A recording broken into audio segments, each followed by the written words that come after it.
Nicolás Marchal es criminólogo, es director del grado de Criminología en la Universidad de Nebrija. Bienvenido, muy buenas noches, gracias por estar con nosotros. Todo parece indicar que estamos ante un crimen muy preparado, ¿no?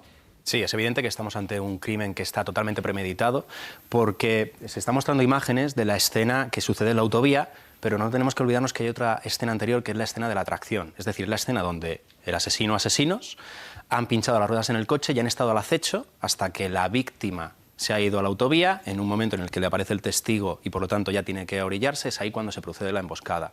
Entonces tenemos una escena totalmente preparada, totalmente orquestada, muy bien hecho y sobre todo dos escenas que tenemos indicios diferentes. Ahora el móvil es lo que tenemos que averiguar, la motivación. Vamos efectivamente después a tratar de aventurar cuál puede ser el móvil, aunque es todavía seguramente temprano para poder hacerlo. Pero nos fijamos primero, Nicolás, en ese escenario en el que se produce el asesinato.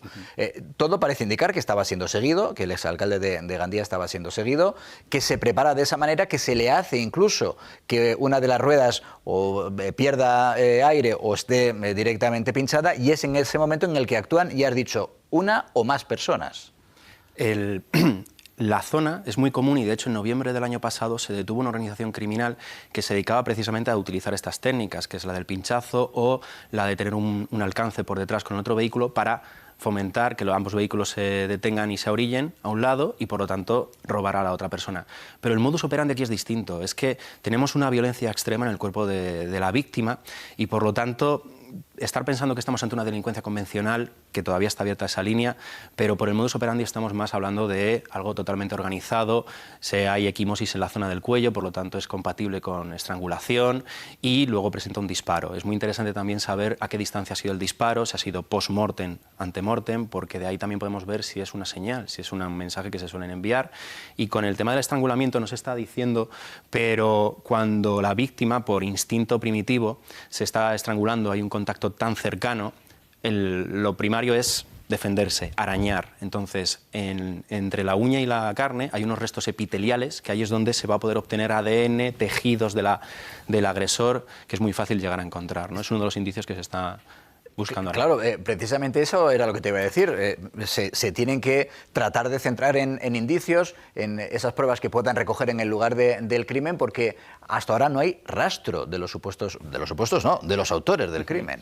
Como se ha visto en las imágenes con la inspección ocular que está haciendo la Guardia Civil en la zona, hemos visto que están con un detector de metales. Eso es para encontrar la vaina o el casquillo, exacto. Cuando se dispara, suele salir de la ventana un metro, metro y medio hacia atrás a la derecha, entonces es muy importante para saber precisamente reconstruir los hechos. Además era de noche, con lo cual sería difícil que hubieran logrado recuperar los autores, el autor o los autores del crimen, ese casquillo de bala, ¿no? Totalmente compatible, ¿no? Es muy difícil, además lo que se pretende es rapidez, en no ser visto, una escapatoria rápida, estamos hablando de una autovía, por lo tanto tiene una salida bastante rápida y lo que no parece que sea compatible es que se dispara, sale un metro y medio a la derecha en una carretera, que pasan coches con un arcén, vegetación y ponerse a buscar la vaina o el casquillo, ¿no? Entonces no resulta para nada creíble. Bueno, eso por tanto en torno al escenario que es el que ven, en el que se produjo el crimen, el asesinato y lo que se está investigando desde ese punto de vista para tratar de dar con el autor o los autores del crimen. Siguiente escenario que nos tenemos que plantear, como nos apuntabas, Nicolás, el del posible móvil. Parece que este empresario, que fue político, fue alcalde de Gandía por el Partido Popular, pero también fue un empresario, y vamos a repasar a su perfil de enorme éxito, parece que había llegado a confesar en su círculo íntimo en los últimos días, en las últimas semanas, que se sentía perseguido. Sí, la forma de reaccionar cuando sobre todo se le pinchan las ruedas, ¿no? Cómo la mujer también contacta a través de la aplicación del iPhone, de buscar el iPhone y ver que el coche está detenido y acercarse. Es evidente que estamos ante una situación de alarma, ¿no? Normalmente se me pincha la rueda del coche y no tenemos esta precaución, ni tampoco, salvo que pase media hora, una hora, se empieza a hacer esta alarma, pero ya hay una situación de alarma y de estrés, que esto es evidente porque tiene que haber algún aviso con anterioridad. Entonces ahora mismo lo que está haciendo la Guardia Civil es, en el móvil de la víctima, analizar mensajes, analizar cualquier tipo de contenido que pueda ayudar sobre todo a identificar este tipo de actuaciones, ¿no? Y por muy breve, esto ha ocurrido en la zona de Cheresa, en Gandía, hay cantidad de antenas que pueden perfectamente geolocalizar. La playa de Gandía está a escasos kilómetros, más de 15 antenas están en esa zona. Por la noche es verdad que se apagan, se desconectan más, pero en Gandía, playa de Gandía, en esta carretera, en la localidad de al lado, es evidente que el autor de los hechos, si llevaba el móvil consigo, se le puede perfectamente geolocalizar y es ahí donde se va a poder machear entre la víctima y los autores o el autor y se va a poder hacer una corroboración e identificarlo, ¿no? Nos decías también, Nicolás, que por el modus operandi tú casi descartarías que estuviéramos ante un crimen, digamos, de la delincuencia común y de hecho los investigadores se están centrando tanto en el entorno profesional como en el entorno personal del exalcalde de Gandía. Sí, a ver, todas las hipótesis están abiertas porque es lo que procede en una investigación. La declaración de la mujer va a ser también muy importante por saber el contenido de esa llamada, por saber qué ha pasado, ¿no?, con fechas anteriores. Ahora se puede estar haciendo también lo que se llama una autopsia criminológica, que es la reconstrucción de los hechos con anterioridad y ver esas pruebas o indicios que no están en la escena, porque hay muchos más indicios o hay muchas más pruebas que no tienen por qué estar en la escena como tal, ¿no? Entonces, el modus operandi de las bandas que tenemos en esas zonas no suelen tener una violencia tan extrema y no suelen matar a su víctima, ni tampoco esta persona es el perfil de víctima, suelen ser más representantes de joyas, suelen tener este perfil, por lo tanto, es mucho más compatible ese ajuste de cuentas. Pero vamos a plantearnos también, solo evidentemente como hipótesis, que fuera o que haya sido un asesinato, por ejemplo, por una cuestión de deudas. Hombre, entiendo que en ese escenario lo último que hacen quien quiera recuperar una supuesta deuda es asesinar a la persona que debe el dinero, porque de esa manera te cierras la puerta a poder recuperarlo. Claro, esta pregunta que acabas de hacer es magnífica porque estamos aquí tranquilamente, ¿no?, en el plató de los estudios, tranquilamente, pero es que esto o sea, la delincuencia no atiende a un criterio racional, es pasional, muchas veces es vengativo, hay una serie de móviles que evidentemente muchas veces cuando recreamos los hechos dirán, no, esto no se haría así, esto se tendría que hacer de esta manera, etcétera, ¿no? Claro. Pero claro, es que estamos aquí, tranquilos. Ahora, hay que ponerse en esa situación, una persona que está acechando a otra, pulsaciones muy altas, se empieza a provocar una visión túnel, perdemos la psicomotricidad fina, no pensamos de forma racional y entonces, ¿qué se hace? Lo que se está preparado. Por eso los sicarios son buenos porque están preparados y les sale de forma automática estos hechos. Y hay otras veces que vemos otros actos en los que se puede presumir que no es un profesional porque se han visto una serie de errores, ¿no? Vamos a incorporar, si te parece, Nicolás, también a Miguel Pérez, que es compañero de COPE en Gandía. Miguel, bienvenido, buenas noches. Buenas noches. Bueno, lo primero, no sé si hay alguna última hora en torno a la investigación que estábamos tratando de analizar en el plató.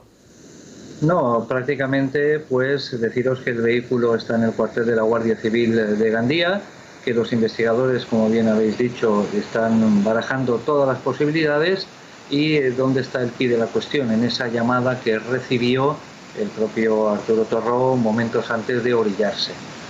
En este caso, pues, como bien habéis dicho, está claro que es un crimen premeditado, que lo seguían, constaban amenazas, y en este caso pues la ausencia, la tardanza en llegar a casa es lo que hizo saltar la alarma, en este caso a su mujer, y con la geolocalización intentar buscarlo, hacer el recorrido inverso al que él había hecho. Él venía de una localidad cerca de Valencia, de Sueca, de una óptica, él tiene negocios de óptica y sabía que debería estar en casa a cierta hora. En este caso, pues salió la mujer y con sentido contrario en busca del vehículo, lo localizó en esa cuneta, en ese arcén de una pequeña autovía de 2 kilómetros que une pues Gandía y Xeresa. ¿Y cuál sería, Miguel, la principal hipótesis de trabajo en torno al móvil de este crimen?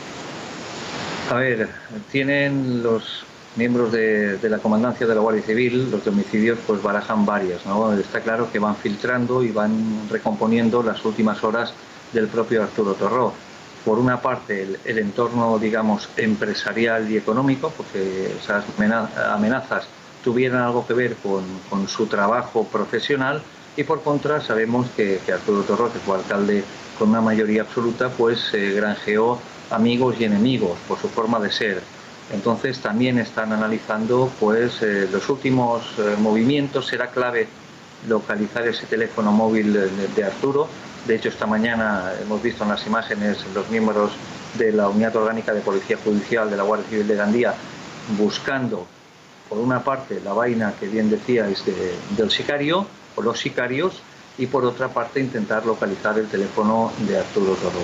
El disparo que se le hizo cerca del pecho, más bien todo parece indicar a estas horas que se hizo prácticamente a quemarropa, a una distancia muy cerca, para asegurarse, en este caso, los autores que llevaban a cabo su cometido. Y el tema de posiblemente esa abrasión que pueda tener en el cuello, falta el informe preliminar de la autopsia para ver si se debe a unas heridas antes de lo ocurrido o, sin embargo, también proceden de la situación, porque una vez ya le hubieran disparado, pues ver si lo que querían era asegurarse o mandarle un mensaje de que se había acabado ya el trabajo que le habían encomendado. Pues Miguel Pérez, que es periodista de COPE en Gandía, gracias por tu tiempo. Un fuerte abrazo. Igualmente, gracias a vosotros. Hasta pronto. Y Nicolás Marchal, que es criminólogo, director del grado en Criminología de la Universidad Nebrija, también gracias por estar con nosotros y por el análisis de este caso que todavía, como vemos, deja muchas incógnitas por resolver. Hasta pronto. Hacemos una pausa muy breve, son casi las 9:30. Volvemos, que nos queda todavía mucho. 13 al día hasta ahora.